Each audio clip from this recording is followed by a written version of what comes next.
Hello everyone. मैंने last video में lens maker formula पढ़ा था और उसमें मैंने फोकल लेंथ हमें अलग अलग फैक्टर पे कैसे डिपेंड करता है वो डिस्कस किया था। आज की वीडियो में डिस्कस करूंगा linear magnification of lens. Linear magnification of lens. तो लीनियर मैग्निफिकेशन कैसे डिफाइन करते हैं बच्चा, यहाँ पे लिखते हैं क्या, it is defined as it is defined as the ratio of the ratio of the size of image to the size of object. Size of object कैसे डिफाइन किया था बच्चा कि it is the ratio of the what size of image to the size of object। ये define किया जाता है। यहाँ पे आप कहोगे प्रोवाइडेड दैट, यानी कि दोनों को मेजर किया जाएंगे बच्चा कि both both this size measured, यानी कि यहाँ पे दो line both measured perpendicular to the what principal axis, perpendicular to the principal axis. इसको कैसे डिनोट करते हैं बच्चा, एम से डिनोट करते हैं। It is denoted by small M. यहाँ पे लिख लो, it is denoted by it is denoted by small M से डिनोट करते हैं बच्चा। यानी कि लीनियर मैग्निफिकेशन जैसे हमने मिरर में डिफाइन किया था, नहीं देखा होगा तो आप जाके पहला लेक्चर देखिएगा मिरर के केस में, पूरा मैंने डिस्कस किया था। तो वही डेफिनेशन सेम यहाँ भी है, बस अर्थ यहाँ पे क्या है, लेंस है वहाँ पे मिरर था, यहाँ पे लेंस है वहाँ पे क्या है, मिरर है। It is defined as the ratio of the size of image to the size of object and both the size of images and the object will be measured perpendicular to the principal axis. बस ऐसे ध्यान रखना, जो भी measurement किया जाएगा बच्चा perpendicular to principal axis पे ही रख के उसको मेजर किया जाएगा। ठीक है। अब ये कैसे डिफाइन होता है बच्चा, it is defined as M equal to height of image या size of image to the height of object. Size of image to the size of object, कुछ इस तरीके से मैं लिख रहा हूँ। ठीक। अब आते हैं इसके डेरिवेशन के लिए। इसके बच्चा इसके डेरिवेशन के लिए, तो डेरिवेशन के केस में पहला केस मैं डिस्कस करूंगा। पहला केस जो डिस्कस करूंगा बच्चा, किसके लिए डिस्कस करूंगा, फादर कन्वेंशन। यहाँ पे प्रूफ लिख लो, प्रूफ। प्रूफ में बच्चा पहले के लिए क्या करूंगा मैं, रियल इमेज, रियल इमेज में बच्चा इन कन्वेक्स लेंस, यानी कि कन्वेक्स लेंस में जो रियल इमेज बनेगा उसलिए ये लीनियर मैग्निफिकेशन का फॉर्मूला क्या होगा। तो सबसे पहले यहाँ बच्चा ऑप्टिकल सेंटर, यहाँ पे क्या, यहाँ पे मैं f1 माना था, यहाँ पे मैं 2f1 माना था, यहाँ पे f2, यहाँ पे 2f। अब मान लेते बच्चा ये जो ऑब्जेक्ट में ले रहा हूँ, we have kept the object suppose here between f1 and 2f1, between f1 and 2f1। यहाँ पे मैं रख दे रहा हूँ ऑब्जेक्ट को। ठीक है। आपको पता है बच्चा, the light rays coming from the object incident parallel to the principal axis of the convex lens after reflection it passes through the what second focus, is passes through the second focus, right. अब दूसरा case हमने बता बच्चा कि optical centre से पास होगा, कहाँ मिलेगा, यहाँ मिलेगा। ठीक। कहीं यहाँ पर इमेज बनेगा, इसी द पोजिशन ऑफ इमेज, इसी द पोजिशन ऑफ इमेज। ठीक। अब देखो यहाँ पर इसको बोल दे रहा हूँ बच्चा ए बी, और इसको बोल रहा हूँ बच्चा ए डैश बी डैश।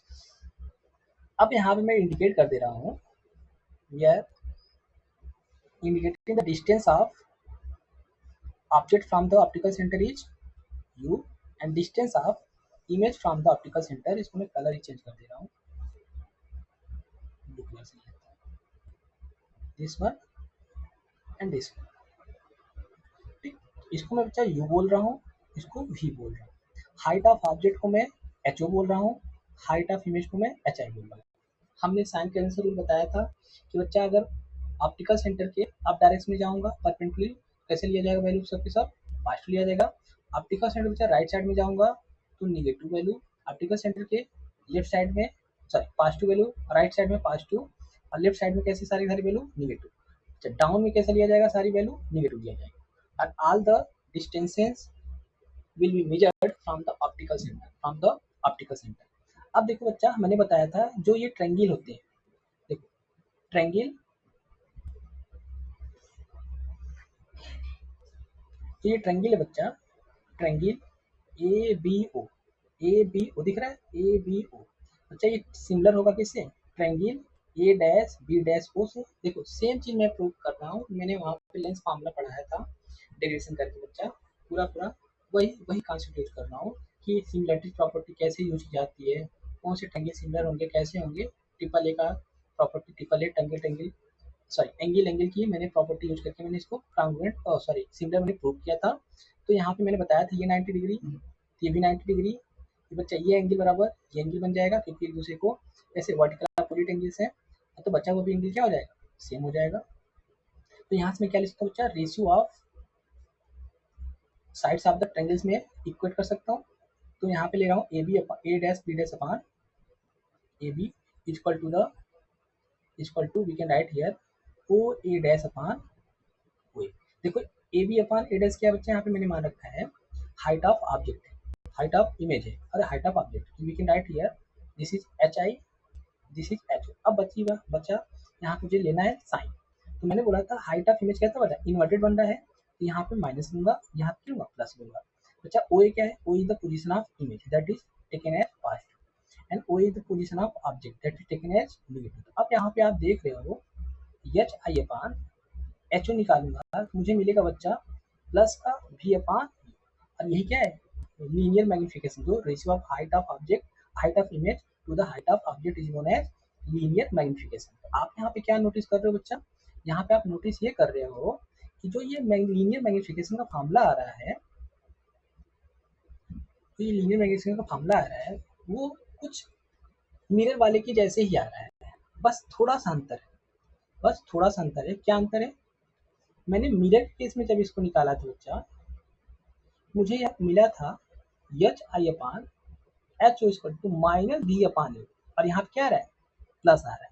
यानी कि आप कंफ्यूज मत होइएगा, लेंस फार्मूला में माइनस आएगा, वहीं मिरर फार्मूला में प्लस आ रहा था। वैसे यहाँ पे मैग्निफिकेशन फार्मूला बच्चा लेंस केस में ये प्लस हो जाएगा, और वहाँ मिरर केस में क्या होगा? ये माइनस होगा। यानी कि आपको एक याद रखना है, दूसरे का नहीं याद रखना है। दूसरे में बस आपको यही कर देना है, जहाँ प्लस रहेगा वहाँ माइनस कर देना बच्चा, जहाँ माइनस रहेगा वो प्लस कर देना। बात समझ में आ गया? तो मिरर फार्मूला के लिए लीनियर मैग्निफिकेशन में ये पाया था माइनस साइन के साथ, और बच्चा इस केस में ऑब्जेक्ट के केस में, यहाँ पे लेंस के केस में कैसा पा रहा हूँ? फास्ट। अब देखिए ये तो पहले मैंने डिस्कस कर लिया किसके लिए? For the real, for the real. अब हमने बताया था बच्चा कि कन्वेक्स लेंस के ही केस में, कन्वेक्स लेंस के ही केस में इमेज कैसा बनता है? वर्चुअल बनता है। इसका जो सेकंड केस कुछ बच्चा for virtual image in convex lens. इसको कैसे डिस्कस करूंगा ये समझते हैं। इसको देखो, मैंने सबसे पहले इसको बच्चा मैं क्या बनाना है? इसका वर्चुअल रे डायग्राम बनाना है, रियल इमेज ये रे डायग्राम। तो यूज कर लेते हैं यहाँ पर, मैंने इंडिकेट कर देना है पहले बच्चा। ये क्या है? Optical centre, this is F1, this is 2F1, this is F2, this is 12। तो हमने वर्चुअल इमेज के लिए बच्चा ऑब्जेक्ट में कहाँ रखा था? Between focus and first focus and optical centre में रखा था। और जब यहाँ से रखी हुआ तो बच्चा आफ्टर रिफ्लेक्शन कहाँ पास हुआ था? सेकेंड फोकस से पास हुआ था। क्लियर? ये हमने दूसरा रे कहाँ से लिया था बच्चा? ऑप्टिकल सेंटर से पास कराया था, कुछ इस तरीके से, राइट। अब मैंने उसके बाद क्या किया था? इस दोनों रे को रिफ्लेक्टर को बच्चा प्रोड्यूस किया था बैकवर्ड डायरेक्शन में, है ना ऐसे। और इसको भी मैंने प्रोड्यूस किया था कुछ ऐसे, और इमेज मुझे यहाँ मिला था, राइट। अब देखो, अब इस केस में इसको मैं बोला था ए बी, और इसको मैं ए डैश बी डैश बोल दिया। तो अब देखो यहाँ पर, यहाँ भी देखो ये इमेज देखो कौन सा मैं यहाँ पे ट्रेंगल लूंगा, देखो ये ऐसे। अच्छा, triangle A dash B dash O और ए बी डैश दोनों के कॉमन एंगल ये है, और ये 90 डिग्री है। तो बच्चा का एंगल कितना हो जाएगा बच्चा? इक्वल हो जाएगा, ये एंगल बराबर ये एंगल बन जाएगा, यानी कि कैसा बन जाएगा, triangle A B O similar हो जाएगा किससे बच्चा, triangle A dash B dash O से। तो यहाँ से मैं क्या लिख सकता हूँ, इस रेशियो निकल सकता हूँ, we can write the ratio of the sides of this triangles, तो we can write here A dash B dash upon this one, और यहाँ पे हो जाएगा बच्चा A O upon A dash. तो we indicate the distance of the object, this one, and distance of the image is this one, and we indicate is u, this is v। तो यहाँ से देखो मुझे क्या मिलेगा, height of image, height of object H O, height of image H I. ठीक, अब देखो दोनों बच्चा देखो वर्चुअल इमेज बन रहा है यहाँ पर, वर्चुअल इमेज के केस में आपको दिख रहा है क्या कि दोनों सेम डायरेक्शन में, यानी कि पास टू वाई डायरेक्शन में जा रहा है, तो ओके जस्ट अप डायरेक्शन में जा रहा है, तो दोनों कैसे लेंगे आप, पास टू साइन के साथ लेंगे, और यहाँ पे दोनों कैसे लेंगे बच्चा, निगेटिव साइन के साथ लेंगे। तो जस्ट राइट द वैल्यूज, तो we get here plus H I plus H O minus बच्चा ये ए डैश यहाँ पे होगा, और ये फिर से लिख दे रहा हूँ, this becomes a dash o and this becomes a o, this is becomes minus this minus का, ये माइनस में कट जाएगा, आपको मिलेगा बच्चा H I upon H O equal to plus v upon u, and it is what, this is the linear magnification, this is the linear magnification. तो अब इसको भी बॉक्स बना दूं। आपने देखा बच्चा, चाहे वो रियल इमेज हो चाहे वो वर्चुअल इमेज हो, in case of convex lens, in case of convex lens, दोनों केस में लीनियर मैग्निफिकेशन क्या आ रहा है, सेम आ रहा है, और डेरिवेशन करने का तरीका सेम है, बस रे डायग्राम डिफरेंट है। रे डायग्राम क्या है, डिफरेंट है, यहाँ पे रियल के लिए ऐसे लिया हूँ मैं, और वर्चुअली कैसे लिया हूँ, इस तरीके से लिया। अब मैं बच्चा नेक्स्ट वीडियो में नेक्स्ट स्टार्ट करने जा रहा हूँ यहाँ पर कि फॉर द कॉन्केव लेंस, किसके लिए, फॉर द कॉन्केव लेंस, यानी कि linear magnification for the virtual image for concave lens, concave lens. तो इंडिकेट कर देते हैं बच्चा, this is what, optical centre, और इसका फोकस, सेकंड फोकस किधर लाइट करता है, लेफ्ट साइड लाइट करता है, this is what, this is 2f। यहाँ पे बच्चा बोल रहा हूँ मैं f1, यहाँ पे मैं 2f। तो ऑब्जेक्ट में कहाँ रखा था, किसी फाइनाइट डिस्टेंस रखता हूँ, ऑब्जेक्ट में कहाँ रखता हूँ बच्चा, we kept the object at any finite distance, suppose here, suppose here, कहाँ पर रख दिया बच्चा ऑब्जेक्ट को, यहाँ रख दिया। ठीक, now the right rays coming from the object incident parallel to the principal axis, after reflection it appeared to diverge, after reflection it appeared to diverge from a point on the principal axis, that point should be what, second focus, and after reflection it appeared to diverge from the second focus like this, okay, second edge that is passing from the optical center, it passed out without any deviation, so image is forming here, image is forming here. So now indicate the object A, B, A dash, B dash. This is the height of object. This is the height of image. We indicate it here. This is the height of image. Okay. Here we get the virtual image and erect image. It means that height of image which is to be taken as positive, and height of object is to be taken as positive. And this is the position of object from the optical center, and this is the position of image from the optical center. We write here position of object from the optical center, that is u, and we write the position of image from the optical center, that is v.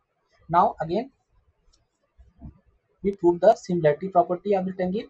This is 90 degree, this is 90 degree, this is the common angle for the both the triangles.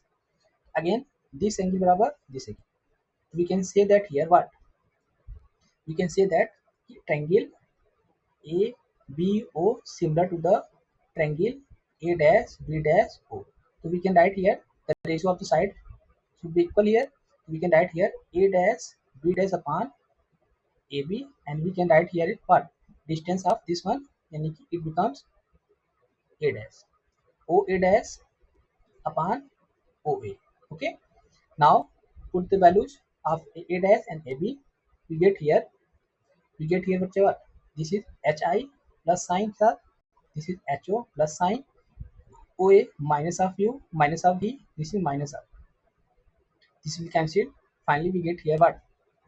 Finally we get here h I upon h o is equal to v upon u. This is nothing but this is the linear magnification m. We can write here what? In a bracket, in a box, m is equal to h I upon h o plus is equal to plus v upon. So in this way we have proved the linear magnification expression of mathematical expression of linear magnification for the real image, for the virtual image in the both the cases, in the both the lenses, convex lens and concave lens. In this way we can write here linear magnification formula for the lens. Linear magnification formula for the lens we can write here h I upon h o is equal to plus v upon u. This is what? This is the linear magnification formula for the lens. This is the for the lens. ठीक. And second thing बच्चा, for the mirror we have written here h I upon h o is equal to minus v upon u. This is the linear magnification for the lens, sorry mirror. ये बच्चा किसके लिए है? Mirror के लिए है. और ये किसके लिए है? लेंस के लिए. ये किसके लिए है? लेंस के लिए. इतनी बात समझ में आ गया. अब मैंने बताया था बच्चा इस लेंस वाले के लिए मैं और भी मॉडिफाइड करके लिख सकता हूँ. इसलिए को other expression of the other expression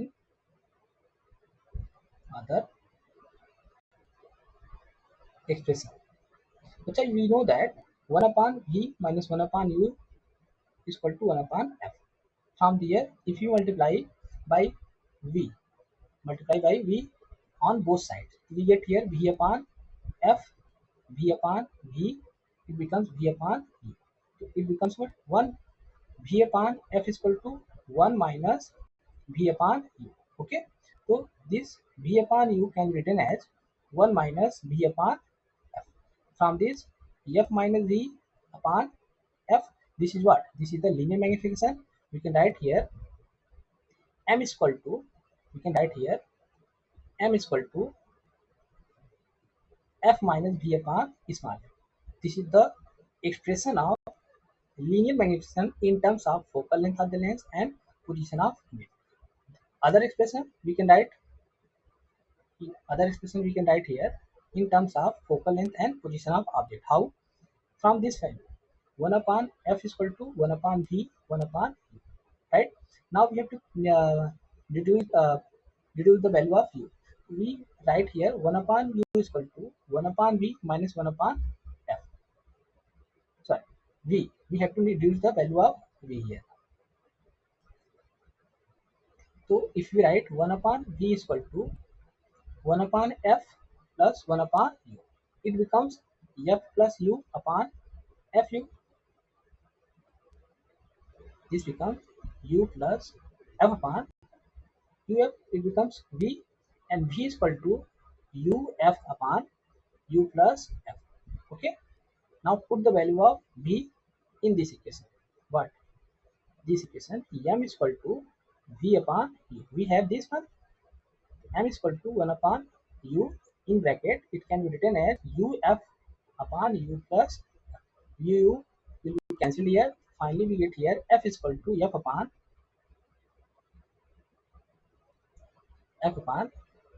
f plus u. This is the relation between the focal length of the lens and position of object. तो हमने क्या दिखा बच्चा, तो मिरर के केस में ये तो सेम आ रहा है, मिरर केस में और लेंस के केस में ये दोनों क्या है? सेम आ रहा है. मतलब ये मिरर के केस में f माइनस v मिला था मुझे अपॉन f मिला था, और लेंस के मुझे क्या मिला था?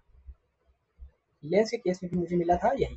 लेकिन अब यहाँ पे देखा था मैंने जो relation between object and focal length, इस केस में मिरर केस में मैंने यहाँ पे क्या पाया था? m equal to f upon f minus u पाया था. आई थिंक आपको याद होगा हमने क्या पाया था बच्चा, ये पाया हुआ था. ठीक, अब हमने बोला था कि आगे कि जो वैल्यूज होंगे, अगर आपको वैल्यू दिया बच्चा u और v में वैल्यू दिया हो, है ना, u और v में वैल्यू दिया हो, तो आपको निकालना हो, फोकल लेंथ निकालना है, तो मैंने लेंस फॉर्मूला निकाल लेना है. अगर मैग्निफिकेशन फॉर्मूला फोकल लेंथ दिया हो, पोजीशन ऑफ इमेज दिया हो, डायरेक्ट इसका यूज करके मैं निकाल सकता हूँ। देखो डायरेक्ट इस फॉर्मूले का यूज करके मैं निकाल सकता हूँ लेंस के केस में भी और मिरर केस में, लेंस के केस में भी मिरर केस में। ठीक है, तो मैंने यहाँ पे लीनियर मैग्निफिकेशन के बारे में डिस्कस कर लिया है। तो आपको एक याद रखना है बच्चा, किसी एक, या तो मिरर का याद कर लो, लेंस का, बस में लेंस में बस आपको क्या चेंज करना है, प्लस की जगह पे माइनस लगा देना है। अब वही लीनियर मैग्निफिकेशन बच्चा, मिरर केस में माइनस आता है, लेंस केस क्या आता है, पॉजिटिव आता है। एक याद रख लीजिएगा, कंफ्यूजन नहीं होगा ऐसे आपको। ओके, तो मैंने आपको समझाने की कोशिश किया बच्चा यहाँ पर। ठीक है, लीनियर मैग्निफिकेशन क्या होता है, अलग अलग केस में। ये रियल इमेज का कॉन्वेक्स का केस है, ठीक, और ये वर्चुअल इमेज का बच्चा कॉन्वेक्स केस है, और ये आपका virtual image for concave lens.